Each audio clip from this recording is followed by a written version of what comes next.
Selamat pagi guys, selamat pagi pecinta bus mania dimanapun berada. Iya, kembali kita hunting. Iya, sudah lama tidak hunting di YouTube ini. Oke teman-teman, terpantau di sana satu unit Putra Pelangi yang sedang terparkir, yang penumpangnya menunaikan sholat subuh di Masjid Tanjung Pura.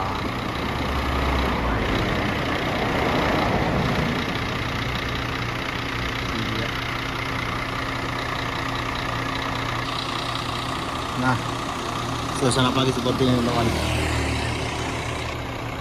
masih sepi. Ini arah Medan dan ini dari Banda Aceh. Oke teman-teman, tetap pantau YouTube channel kita ya. Oke.